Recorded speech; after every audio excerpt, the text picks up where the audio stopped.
మాట్లాడుతున్నారు.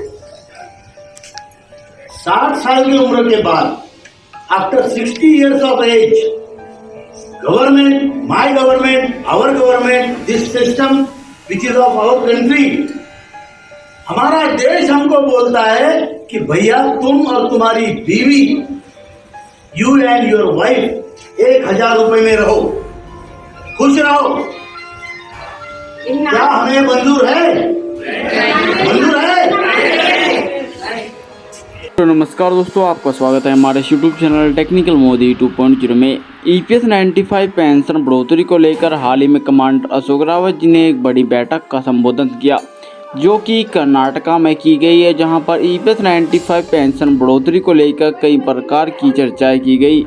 कमांडर अशोक रावत जी ने पेंशन बढ़ोतरी को लेकर कई घनिष्ठ बातें बताई, जो कि आप सभी के लिए बहुत ही ज़्यादा महत्वपूर्ण है. और कमांडर अशोक रावत जी ने 7 महीने के बाद जो कि पेंशन बढ़ोतरी के बारे में जो कि एक बड़ी बैठक की थी, उसमें यह बात सामने आई थी कि फरवरी 2025 के बाद और कभी भी पेंशन बढ़ोतरी का नोटिस सामने आ सकता है, जिसमें कि हमारी 4 बड़ी मांगों में से 2 मांगें मंजूर की जा सकती है, जैसे कि मेडिकल सुविधा हुई और कई अन्य और मांगे. इन मांगों को मंजूर कभी भी किया जा सकता है, जो कि कमांडर अशोक रावत जी ने यह बात बताई है. और आपको पूरी जानकारी हम आपको इस वीडियो के माध्यम से बताने वाले हैं. यदि आपने अभी तक हमारे चैनल को सब्सक्राइब नहीं किया है, चैनल को सब्सक्राइब कर दे, बेल आइकन को प्रेस कर दे. चलिए जानते हैं क्या बोले commander Ashok Rawat ji. Government is not returning that money back. तो 20 लाख रुपए वापस नहीं होगा, और उसके एवज में 20 लाख रुपए दोगे आपको 1000 पेंशन मिलता है. मिनिमम पेंशन 1000 बोलते हैं, लेकिन पूरे हिंदुस्तान का पेंशन का एवरेज है 1171 रुपया. Average 1171 only. इतना कम पेंशन आपको मिलता है. ఇంకా 20 లక్షల రూపాయలు మనం ఇచ్చినప్పటికీ కూడా ప్రభుత్వం మనకి కేవలం చాలా తక్కువ 1000 రూపాయలు అంటే 1000 రూపాయలు మాత్రమే మనకి ఇవ్వగలుగుతుంది. సో దాని మీద సార్ ఇప్పుడు మాట్లాడుతున్నారు. 60 साल की उम्र के बाद after 60 years of age, government, my government, our government, this system which is of our country, हमारा देश हमको बोलता है कि भैया तुम और तुम्हारी बीवी, यू एंड योर वाइफ 1000 रुपए में रहो, खुश रहो. क्या हमें मंजूर है? मंजूर है? तो अगर मंजूर नहीं, इसलिए हमने लड़ाई शुरू की है.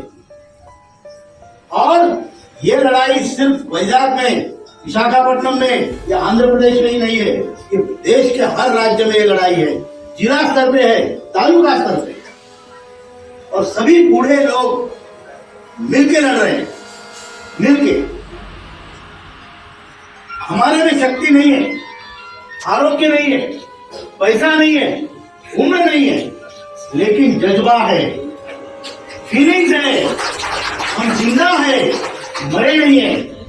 और इतनी क्रूर व्यवस्था, इतनी कठोर व्यवस्था जो इस देश की है, उसके खिलाफ, व्यवस्था के खिलाफ, मैं कोई सरकार, कोई पार्टी, कोई इसकी बात नहीं कर रहा हूं. व्यवस्था के साथ हम लोग लड़ रहे हैं. जो गरीब है, ये प्रेरणा हमें कहां से आती है? ये प्रेरणा के लिए हमारे पास उदाहरण है. जिसकी सोने की लंका थी, उस रावण से एक वनवासी राम, जिसके पैर में चप्पल भी नहीं होगी, उसने वानरों की सेना बना के लड़ा है. बराबर ही झूठ है. हम लोग वानर लड़े. अरे हम इंसान हैं, हम इंसान हैं, हम लड़ नहीं सकते क्या? बराबर की झूठ है. बोलो, आवाज नहीं निकलेगी तो कोई नहीं सुनेगा.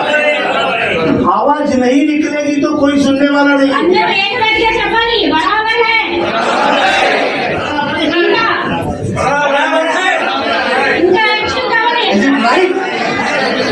तो हम लोगों को ये लड़ाई हम जो लड़ रहे हैं, इसमें यश मिलने वाला है. अगले 2 महीने के अंदर आपको 7,500 महीने भत्ता पेंशन मिलेगी।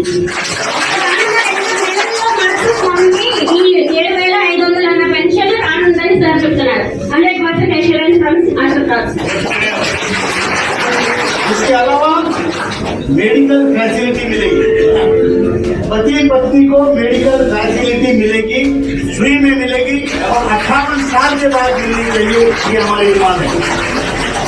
अब आप कहोगे आप आगे, मैं थोड़ा लेट हो गया आने में, लेकिन आपको कैसे पता, मुझे कैसे पता होगा? इसका कारण ये है कि हमें 6 तारीख दिसंबर को हमने आंदोलन 10 दिसंबर से पूरे देश में जारी किया था, आंदोलन की नोटिस। 6 तारीख को हमें मंत्री ने बुलाया और बोला आंदोलन मत करो, मैं आपका काम कर रहा हूँ, वार फुटिंग पे कर रहा हूँ। आप मीटिंग लो, लोगों को समझाओ, जो भी है, किसी को मिलना है मिलो, लेकिन कृपा करके आंदोलन मत करो, इसमें मेरे डिपार्टमेंट की हमारी बदनामी होती है।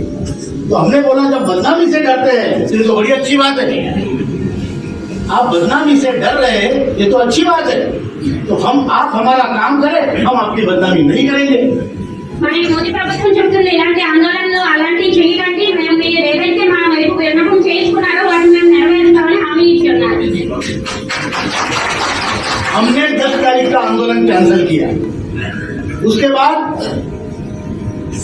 20 तारीख साथियों, आपने जाना कि कमांडर अशोक रावत जी ने EPS 95 पेंशन बढ़ोतरी के बारे में किस प्रकार की चर्चाएं की और पेंशन बढ़ोतरी के बाद जो कि बड़ी सूत्री मांगे मंजूर की जाएगी, उसमें मेडिकल सुविधा और 4 अन्य मांगे भी कमांडर अशोक रावत जी ने बताई है। और EPS 95 पेंशन बढ़ोतरी को लेकर जो कि कमांडर अशोक रावत जी ने बताया, जो कि महत्वपूर्ण, बहुत ही ज़्यादा महत्वपूर्ण बातें हैं। और आपको ये जानकारी कैसी लगी कमेंट बॉक्स में बताना न भूलें। मैं मिलता हूँ आपको एक और नई ऐसी बड़ी ताज़ी खबर के साथ, लेता हूँ अलविदा, तब तक के लिए जय हिंद, जय भारत।